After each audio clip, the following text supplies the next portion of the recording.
नमस्कार मित्रांनो, स्वागत आहे तुमचं आजच्या व्हिडिओमध्ये। तर कसे आहात तुम्ही सगळे? तर आज आम्ही चाललो आहोत आमच्या देवीच्या दर्शनाला। तर चला मित्रांनो, आम्ही इथे पोहोचलेलो आहोत। मित्रांनो, आता आपण पोहोचलेलो आहोत गेटजवळ। तर हे बाहेर अशी सजावट केलेली आहे मित्रांनो। तर या साईडला बघा, या साईडला जे आहे तर असं देवीचं ओटी भरण्याचं सामान, त्याचबरोबर नारळ, पूजा थाळी जी म्हणतो आपण। तर चला तुम्हाला पुढे घेऊन जातो। या साईडला पेढ्याचं दुकान आहे आणि पुढे म्हणजे असं फुल असं जत्रा भरलेली होती तिथे। तर आता गर्दी तर काही नाही आहे, कारण नवरात्र संपल्यामुळे आता गर्दी तर काही दिसणार नाही। या साईडला केळीचे चिप्स वगैरे। तर चला मित्रांनो, तुम्हाला आता डायरेक्ट मी आतमध्येच घेऊन जातो। पण त्याआधी मित्रांनो, जर तुम्ही आपल्या चॅनलवर नवीन असाल तर व्हिडिओला लाईक, शेअर, सबस्क्राईब नक्कीच करा आणि आपल्या चॅनलला सबस्क्राईब केल्याशिवाय जाऊ नका।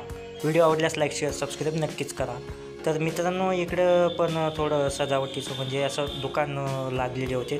तर चला मित्रांनो, आपण आता आतमध्ये जाऊयात।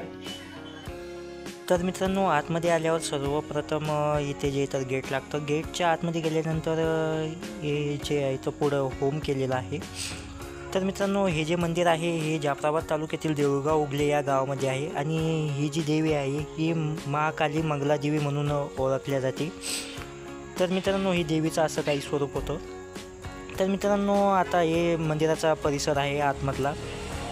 मित्रांनो, व्हिडिओ आवडल्यास लाईक, शेअर, सबस्क्राईब नक्कीच करा। भेटूया आता नंतरच्या व्हिडिओमध्ये। तोपर्यंत बाय बाय मित्रांनो, चला।